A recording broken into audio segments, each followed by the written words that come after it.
berpegang teguh pada Al-Quran, tapi bukan Quran yang palsu. Kami akan berpegang teguh pada hadis, bukan hadis yang palsu. Pun kami akan mencintai dan mengikuti Ahlul Bait, bukan Ahlul Bait yang selesai. Indikator hadis itu sahih ada. Tanda-tanda hadis itu palsu ada. Pun tanda-tanda Ahlul Bait palsu ada. Nabi SAW beliau memesan kepada umatnya dua hal. Ma in tamassaktum bihima lan tadillu ba'di. Semenjak kamu masih berpegang dengan dua hal ini, kamu nggak akan sesat, nggak keliru. Kitabullah wa itrati, Al-Quran dan keluarga Nabi Muhammad SAW. Habaib maksudnya. Ada riwayat hadis Kitabullah wa sunnati, kitabnya Allah dan sunnahnya Nabi. Berarti tiga hal yang dipesan dengan Nabi. Kalau dijamak ini dua hadis, Al-Quran, hadis dan Ahlul Bait. Al-Quran, hadis dan habaib. Aku tinggalkan di tengah kamu dua perkara.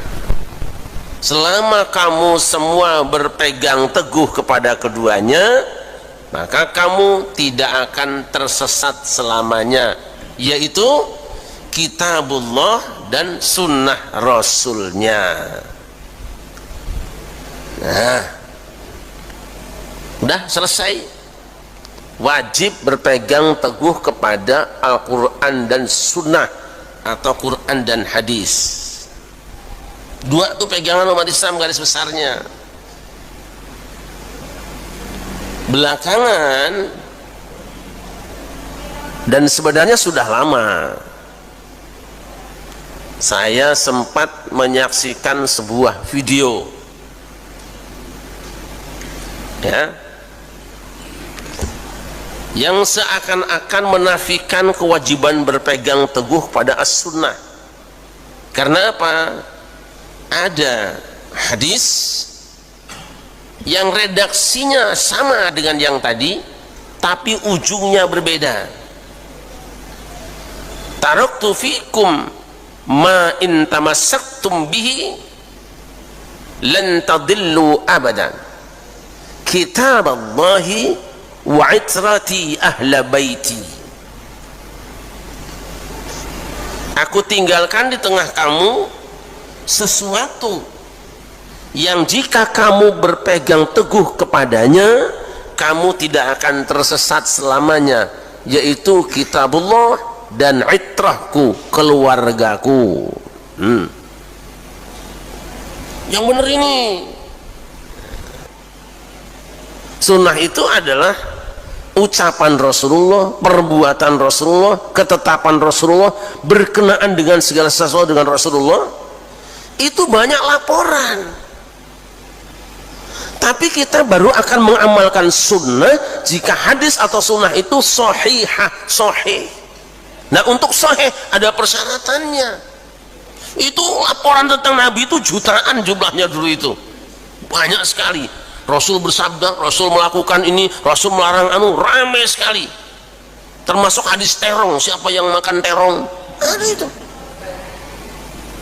Tapi para ulama kan kemudian memastikan, harus dipastikan bahwa ini hadis itu sahih, benar-benar Rasul mengucapkannya. Dibuatlah metodenya, diteliti mulai rawinya, matannya, kemudian isnadnya, diteliti.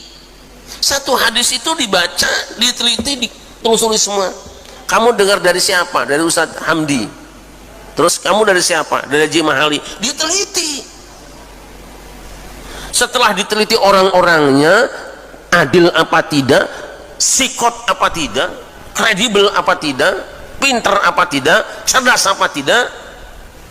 Karena kadang-kadang orang ada hafalannya campur aduk, kan? Selesai itu teksnya, apakah teksnya itu menyalahi Quran apa tidak?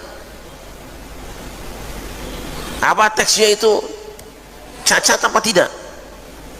Dah Setelah diuji, diteliti, disimpulkan, oh ternyata ini menurut kriteria yang disepakati dan ditetapkan para ulama benar-benar hadis sahih. Mari kita fahami dan kita amalkan. Lu ternyata hadis ini palsu toh, maka hadis ini kita buang. Jadi berpegang teguh pada sunnah juga ada teknisnya apa? Pastikan bahwa sunnah itu memang benar. Kedua, yang ketiga sama, berpegang teguh kepada ahlul bait atau mengikuti ahlul bait, mahabbah ahlul bait. Umat Islam sepakat mencintai ahlul bait itu wajib, walaupun nanti berbeda siapa yang dimaksud dengan ahlul bait, tapi memang mayoritas berpendapat bahwa masih dikategorikan dzurriyyah ahlul bait adalah cucu Rasulullah dari Al Hasan dan Husain atau dari Ali bin Abi Thalib. Tapi apakah setiap orang yang melaporkan bahwa ini cucu Rasulullah itu diterima? Tidak, harus diteliti dulu. Ya kayak hadis tadi itu, teliti dulu. Karena apa? Lalu kalau semua orang ngaku diterima, ya rusak. Asal hidungnya mancung, badannya jangkung, gitu kan. Ada. Lalu ngaku cucu Rasul, cintai saya wajib. Diteliti. Ya. Sejarah mencatat banyak orang yang menisbatkan kepada Rasulullah tapi bukan. Ya memang karena kita selama ini tertidur pulas, jinak bobokan, dan pikiran kita itu kalau cucu Rasul itu mesti pakai udeng-udeng, itu cukup cirinya. Tidak ingat bahwa di Timur Tengah itu udeng-udeng itu bukan spesial cucu Rasul. Gitu. Lalu ketika ada orang yang mencoba menganalisa nasab silsilah seseorang, itu kita nolaknya pakai udeng-udeng. Dia kan pakai udeng-udeng, dia ngajinya selawatnya bagus, bukan itu masalahnya.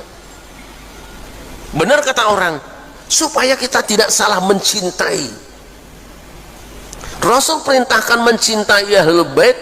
Kita punya cinta akan kita tumpahkan ke dia, tapi pastikan bahwa pengakuannya benar. Betul.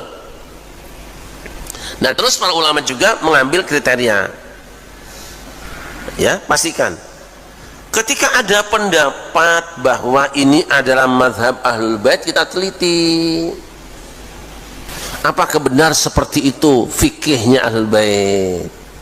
Kita teliti, tidak apa-apa, boleh. Penisbatan pendapat itu kepada ahlul bait benar apa tidak, itu penting. Nah itu sebenarnya sebab kita tidak mau baca Quran tapi Quran palsu, kita tidak mau mengamalkan hadis palsu, pun kita tidak mau mencintai ahlul bait tapi ahlul bait itu masalahnya. Yang tahu ini benar apa tidak ada ahlinya semua. Nah kita orang awam nggak usah ikut campur lah. Saya campur, ada dewek-dewek al ini, saya tidak percaya dengan ini, ya diskusi, ya nggak mungkin lah masa firman Allah kayak gini, tekor ini, diskusi kepada ahlinya. Hadis ini nggak mungkin doif, ini pasti sahih, real, ini sisanya pasti benar. Ayo diskusi, debat terbuka kalau perlu, itu seperti itu. Jadi jangan pertentangkan antara sunnah dengan ahlul bait. Tidak ada pertentangan, ada memang persoalan. Indikator hadis itu sahih ada. Tanda-tanda hadis itu palsu ada. Pun tanda-tanda ahlul bait palsu ada.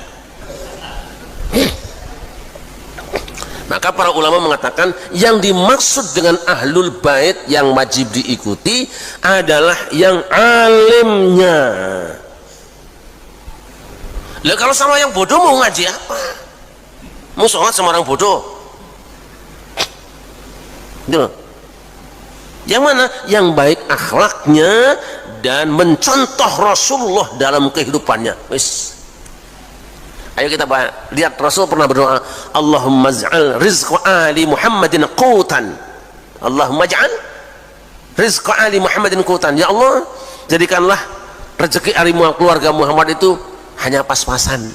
Ada yang gitu sekarang?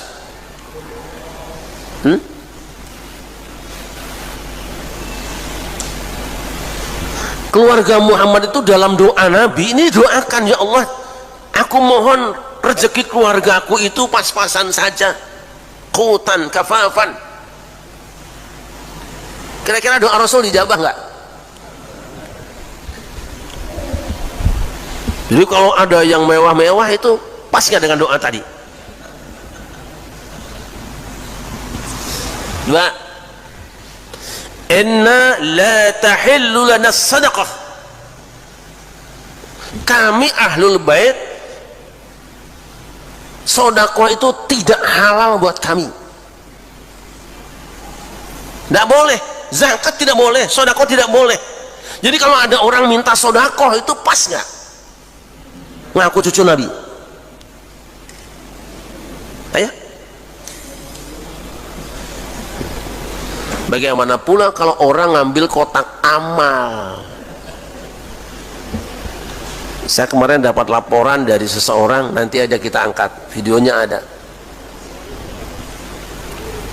bahwa seseorang itu jadi kaya raya gara-gara kotak amal di kuburan miliaran. Anehnya ngaku cucu Rasul, menzinahi anak orang ngaku cucu Rasul. Saya tidak nyebut siapa-siapa, hanya modal udang-udang. Rasul itu tidak pernah bohong, tidak pernah bohong. Dan Rasul berbicara, ahlul baitin Nabi itu lurus, bersih.